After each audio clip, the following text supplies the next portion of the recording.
What was the total revenue generated at the end of it? $8,700. That month, I also did about $13,000 outside of that for those same course sales. Hey, Will, thanks so much for taking the time. I'm really looking forward to our conversation today. Thank you. Appreciate it. Happy to be here. Yeah. So before we get into your win, which is awesome, I'd love to get a sense of how your business functions and really who do you help and what do you do? Yeah, not a problem. So I teach software primarily. So I have a background in industrial design, and going through that journey, I got introduced to a software that allows me to do photoreal rendering and animation of like 3D design products. Hmm. So my audience are people like myself who are designers. Typically, a lot of them work in-house at companies that produce these products. And then I provide the educational resources for them to just improve their skills, whether they're brand new to it or somebody who's been self-taught but really wants to level up and provide their team with like next level product visuals, basically. Gotcha. That makes sense. So it's an in-house designer, typically like senior graphic designer or something like that.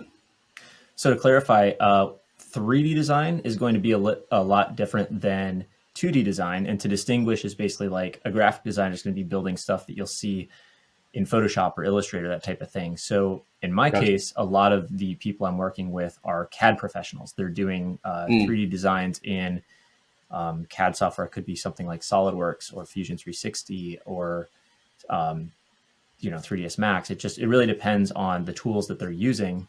And then with those 3D assets that they make, they don't have things like textures or color or realistic looking materials. The software I teach is a render engine. So when they bring that data into there, they can make a product look the way it appears in the real world.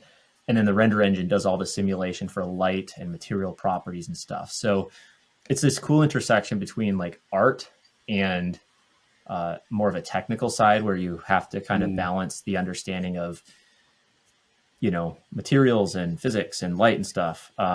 And I like that kind of play between technical and artistic. And I try to bridge that gap because I come from an art school background. I'm not an engineer by trade or anything like that.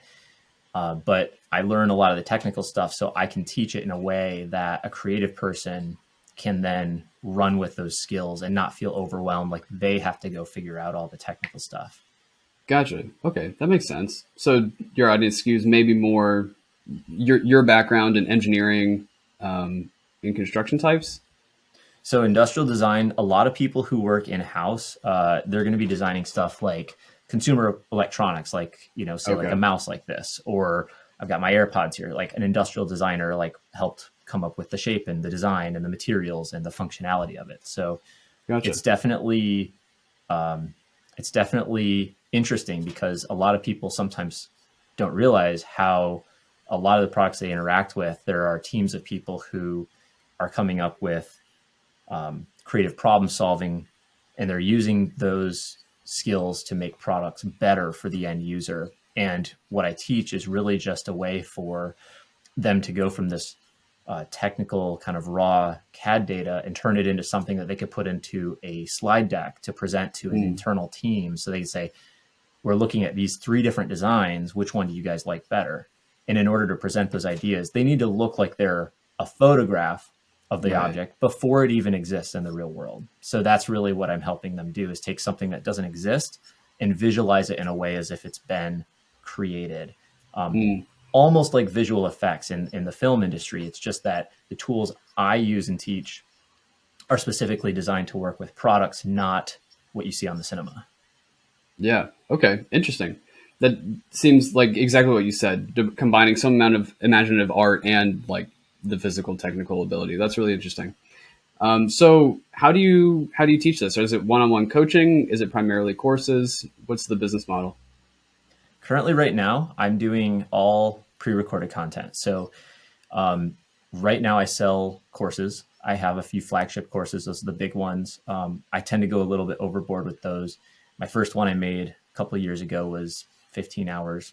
The last one I made was I think it went up to 19. And then the one I'm about to Wow. launch this next month is about 22 hours. So I have this issue where like I just like to go deeper and deeper into the teaching. And I'm a completist. I really like to have everything fully explained. And I try to do that in my courses.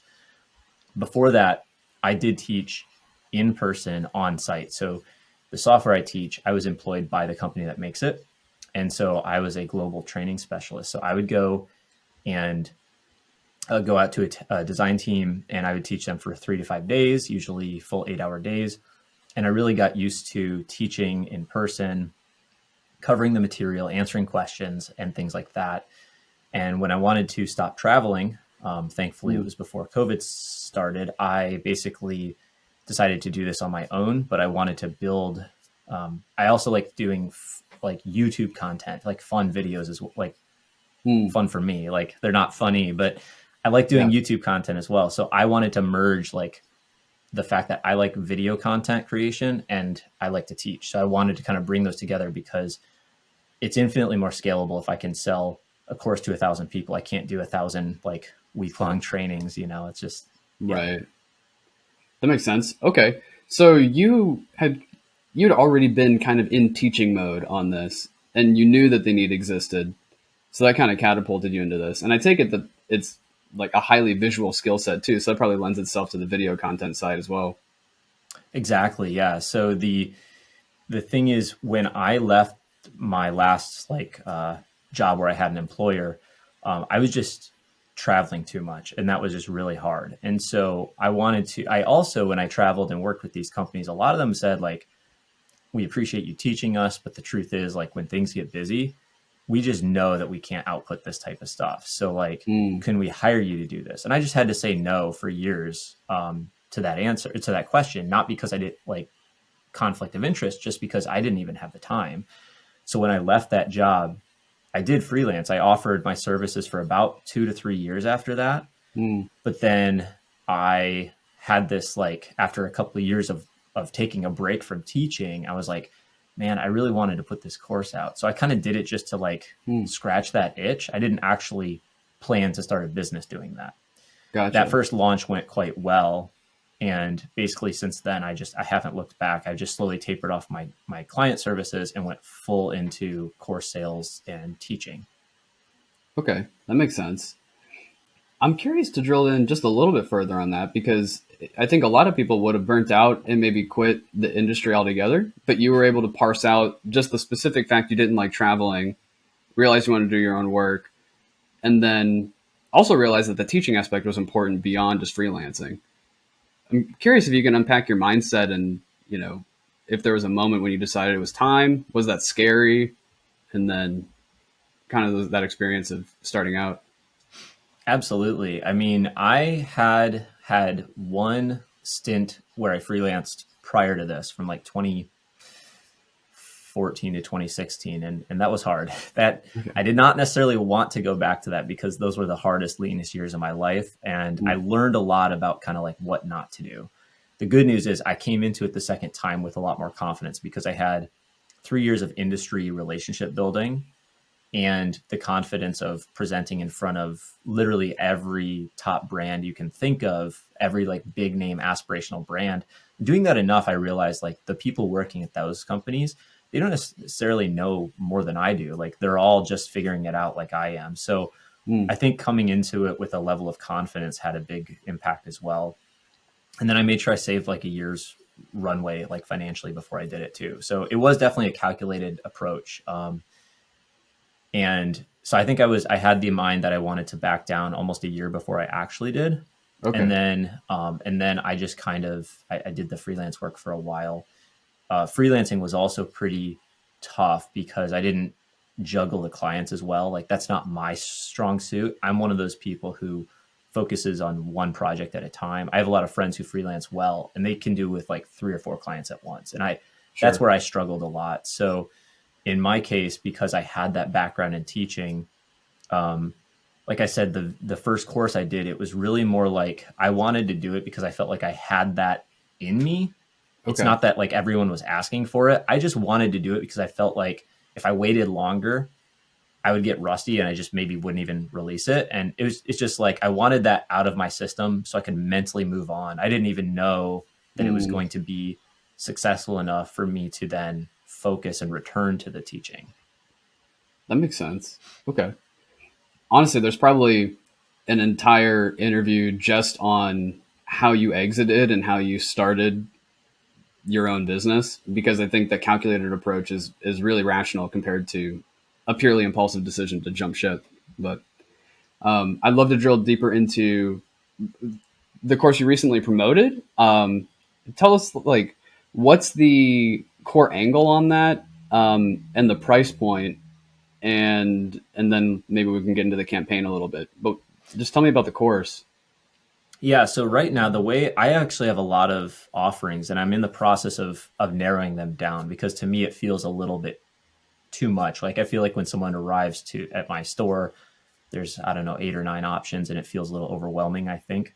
Hmm. So the way I separate those, I've got a lot of kind of smaller bite-sized courses that are quite a bit older where I had I think I even made some of those when I was like before I left my previous job, I think. And so the flagship courses that I talk about, those are the big long ones. And I had,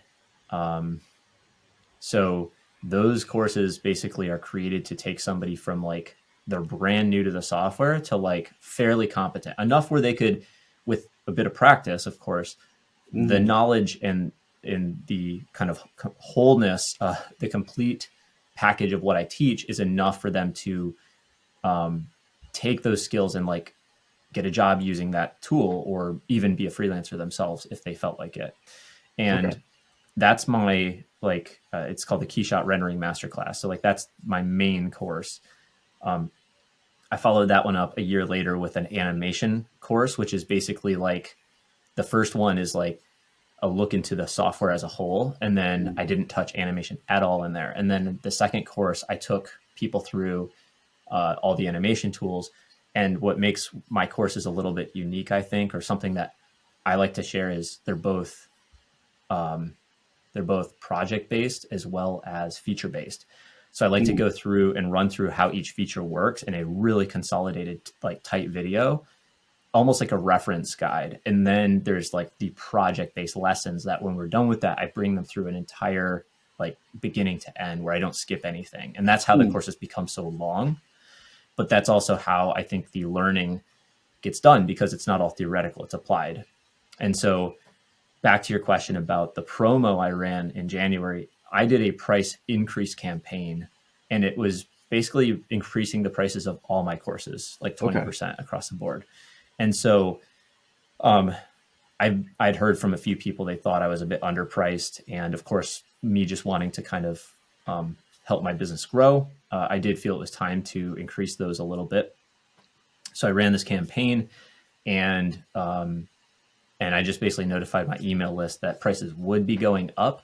And I threw in a little bonus. Hey, if you buy at this current price, the first 15 people are going to get this little bonus. And that was essentially the campaign. Very simple, just giving them like a courtesy of like, it's a like next week, the prices are going up. So if you want to lock something in now, go right ahead. That makes sense. So jumping to the end point of that campaign, what was the total revenue generated at the end of it?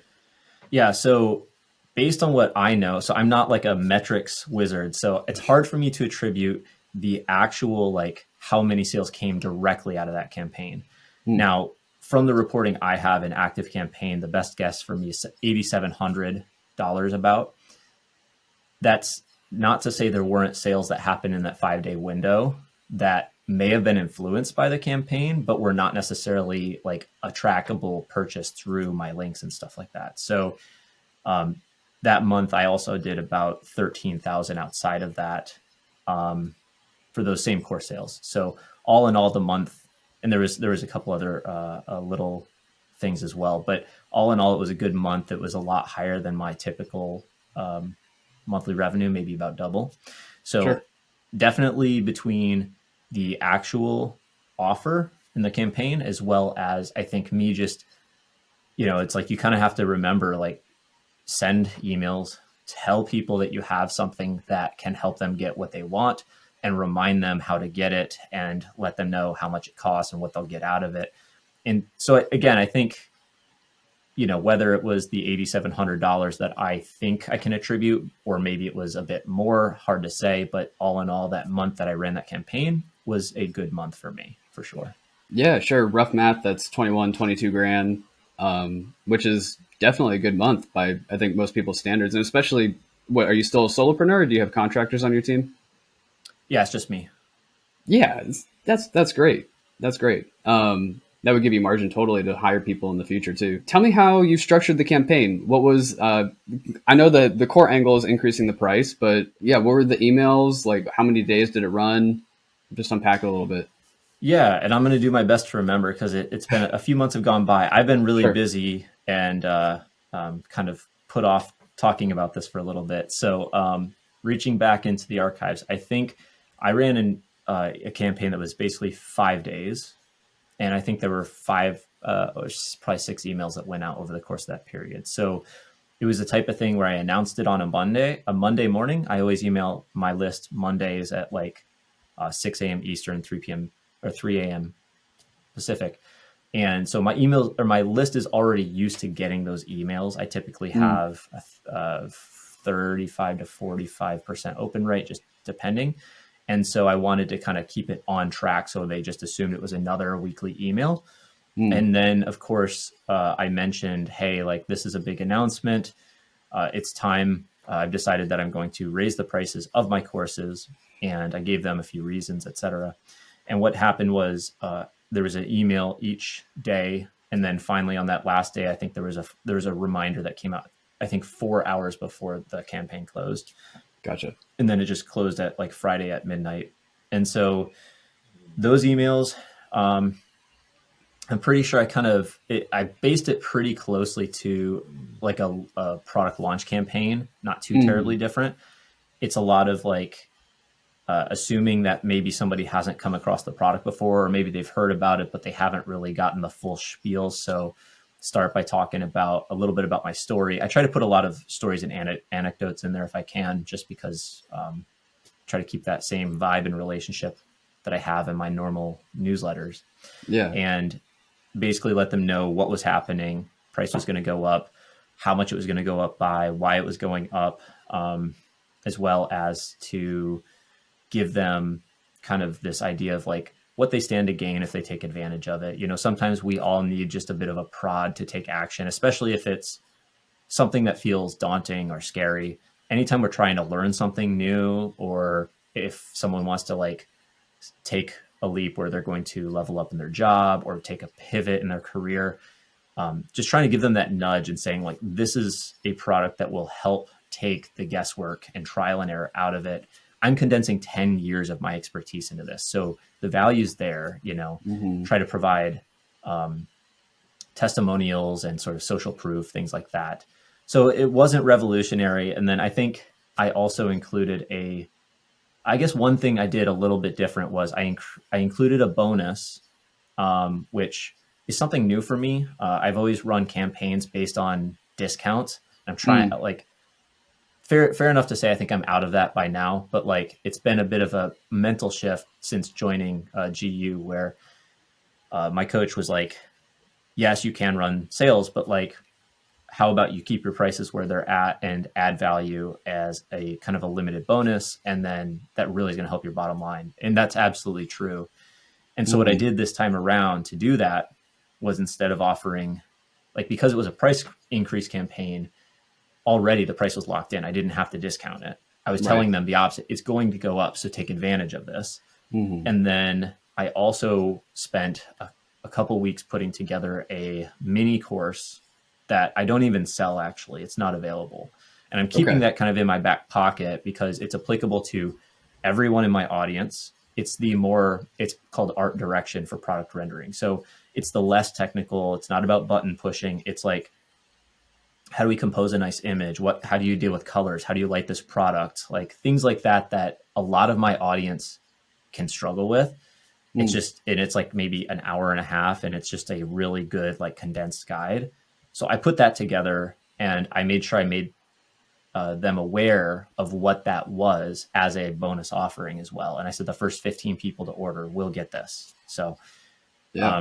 so yeah, that's in a nutshell kind of how the campaign was put together, and I think how I helped create a little bit of urgency and value and stuff like that. Yeah, absolutely.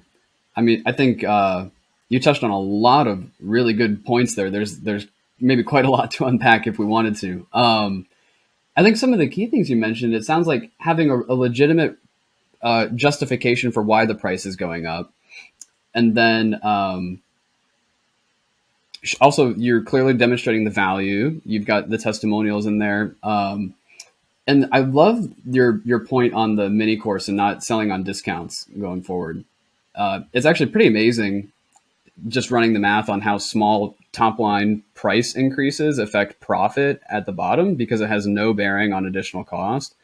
Um, so yeah, I'd be really excited to see what that does for your business too over like the rest of this year versus just the few months that it's been already.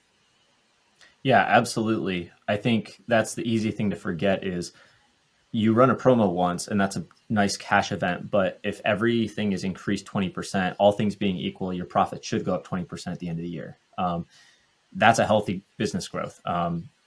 And so that's what I'm hoping to do. Now, of course, there will be some people who drop off if you kind of exceed their ability to pay. But Right. again, there's so much around like pricing and psychology of pricing that I'm still just kind of learning about. And as far as having a legitimate reason to increase the price, this is one thing that I actually did struggle with a little bit because Mm, in my gut, it was like, well, I had to kind of give a reason, and I was not actually, it's, I'm not making a new hire so I can create more content. I wasn't investing in some big platform that I was going to migrate everyone to or anything like that. So my costs haven't gone up. But in my case, I was like, look, I basically launched this, my first course a couple of years ago, and it was just kind of something I wanted out in the world. And as I've learned, I've spent more time and energy taking the feedback I've learned, heard from everyone, gotten invested in making the sound and video quality better, making sure I teach better. The amount of editing to condense, like my next course coming out is 22 hours. I think it was close my to goodness. 50 hours of footage. So Wow. to edit that down is incredibly intensive. And so they're not just paying for volume of content, but kind of like being concise. Like, how do you, like, to edit is to, it's labor intensive. So all that, I think I basically kind of I tried to kind of put that into some sort of, or distill that into some sort of bullet point. So it didn't feel like it was like trying to come up with reasons to say the price is going up, but just Mm, saying like, here's the reality of it. Um, I started selling this at a way, way lower price than I believed it should have been sold at. And to stay competitive with the other offerings, I need to make sure that this is reflective of the value. And just basically said that. yeah, I think that's as legitimate of a reason as any. And I do personally believe it's important that it's an authentic reason, even if it's not that you've invested additional capital, which I mean, you did, you invested your time and your skill set. But even if there's not like a new physical component to the course, you know what I mean? Um, so I think that was a really smart way that you framed it. Uh, when we talk increasing prices, a lot of people have hangups on that, just like psychologically, like, oh, my conversions are going to drop. I'm never going to, like, people won't buy it at that price. So I'm curious, what was the price before? Well, 20%, but let's just say like your core flagship. What was the price before? What is it now? And did you feel any of those hangups? I think you alluded that you did a little bit, but I'm curious what that was like. And Yeah, absolutely. When I had first launched, I think, and I think when I first launched my first flagship course, it was at, I think it might have been at 299, and I think I ran almost like like the first time I launched it, I was like launched it like 50% off, so it was like super mm, cheap. yeah, And then it increased once or twice since then. So this most recent price increase I think I went from 279 to 379 before that. And then in January, it went from, I guess, 399 to 499. So Okay. it's gone up a fair bit over that period. And that, yeah, like as far as the hesitation, yeah, 100%. Like I still feel that. And I actually just got off a call earlier today and I was told by 4 people to raise my prices. So I'm No dealing with way. this right now. And it's only been a little while. And it is always going to depend on how somebody is looking at positioning what your offering is compared to other things available, I guess. Mm, The tool I teach is $1,000 a year, so it's not a cheap tool. It's one of the more expensive ones in its class. And yeah. at some point too, you kind of have to understand your market as well. A lot of, I think when my courses were a little cheaper and I had some of the smaller courses that I made before my flagship courses, they were more likely to be purchased by a freelancer or a student. And Okay. right now, I'd say more and more I'm getting purchases from bigger companies, people who are working at working at a Yeah. large company and then they're expensing this to their employer basically. And I Oh, think yeah. every market's a little different, but if I understand that kind of who's using my products and that, like, it helps me kind of not worry about that because I understand what their investment to their team it looks like. And honestly, what they get out of mine is kind of a drop in the bucket. And I get questions from students too. And I'm like, look, how much are you paying for your credits? Like, I don't want to like necessarily say paying for college isn't worth it, but Mm, if you're going to take a course and it's $1,300 a block and like my course is, $500, it's nothing and you'll get more out of it. So right. Yeah. I mean, I think the just the volume of the content that you're putting into there is effectively a college course. I mean, that might actually be more hours than you would spend in a classroom in some courses over the course of a quarter. So, I mean, that's one thing. And the price being relative to your buyer, I think, is a really good point. Because if people are expensing it, I mean, it could effectively be zero cost to them. correct. So that's a tremendous leverage, that you have in that demographic. Yes, I just yeah, exactly. And that's for a lot of the ones who are, who come in with like a corporate email address. I see that. There's still a fair number of like individuals, but yeah, Right. Yeah. I think it's a really good point too that you called out. The tool you're teaching is $1,000 a year. It totally assumes a minimum amount of purchasing power. correct. There's So another competitive uh, there's another software I've questioned dipping my toe into learning, but it is open source and their community loves to hate on anything that costs anything. And so mm, I've been told by other people, like, keep in mind, these people don't like to pay for anything. So it's like, yeah, you have to understand that too. that's interesting. Yeah, I wonder how different it would be. What are the things you're focusing on through the end of the year?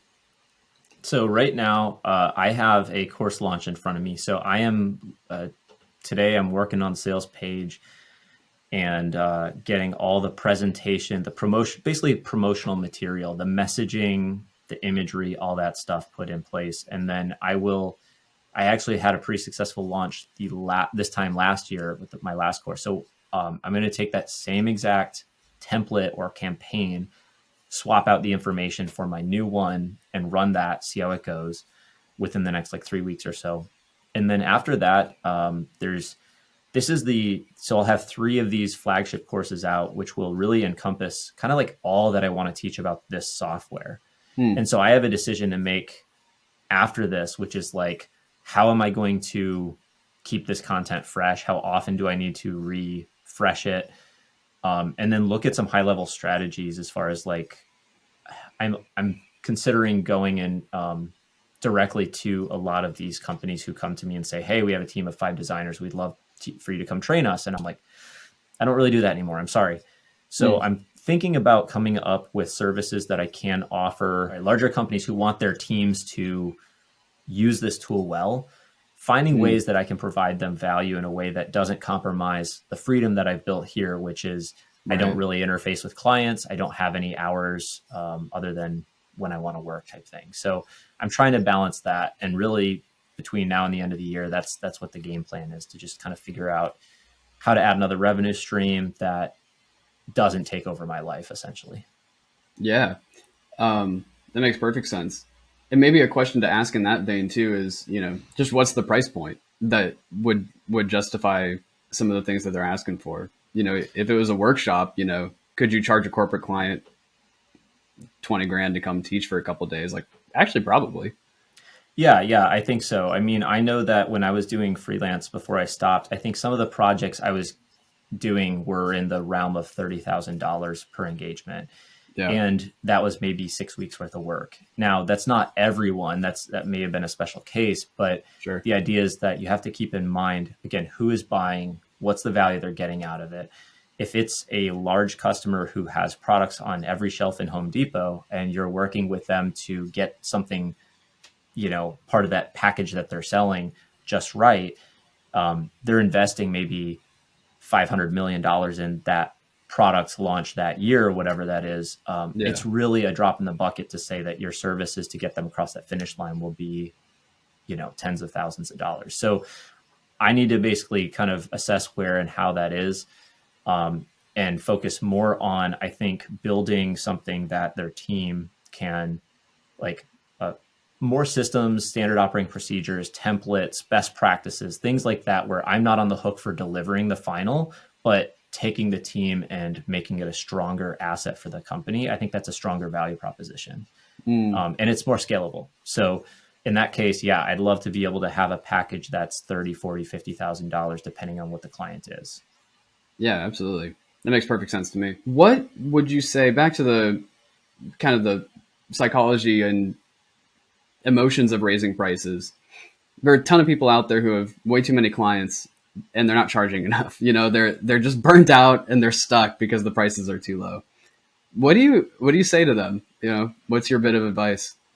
I mean, it's obviously a bit of a chicken and egg thing. So it really depends on if you can afford to say no to a job. And it's like a game of chicken, because you're kind of like, if you say no, you're afraid that you're not going to have money. But then there's weird things where it's like, if you say no to a price, somebody else might be like, well, we still need it done, so we'll still pay you, what you're asking or whatever. And if you lose a client in the process, sometimes you a new one jumps in to replace them. So I'm not going to pretend it's easy, but I think in my case, what I found is the first time around when I was freelancing, it didn't work. I just didn't have much of a network, and I spent the last, I mean, I've kind of in the background always been building my social connections online and in person. And I think having that network is kind of the difference between being able to say no to clients or not, because the more inbound you have, the better off. And if you're like only getting one lead a month, then it's really hard to tell them no, or that you're going to increase your price. But Right. yeah, I think there's a lot of ways to kind of go and approach that. But I do think kind of ultimately you do need to figure out what your effective like hourly rate is and what you need to survive on, and kind of reverse engineer it, and just basically say like, yeah, projects need to start at 2,500 or 5,000 or 10,000 in order for me to survive. And I based that a lot on like how much inbound I was getting. I'm like, if I have enough coming in, like 3 leads a month, and I can say yes to one of them, and I can only work on one job at a time, I'm like, each job has to be like $12,000 or whatever. And then you just kind of have to start there. I think that's one way you can do it. It makes sense. I love that you broke it down with the math too, because I think most people don't. So fantastic. Where can people find out more about you? Well, in the off chance that they're interested in rendering, YouTube is probably my biggest channel. I don't share a lot outside of what I teach. I don't share a lot of business stuff or personal stuff outside of the email newsletter. So on my website's willgibbons.com. I every once in a while do a thing on LinkedIn, share stuff on LinkedIn. I connect with everyone on LinkedIn, so I'm there too.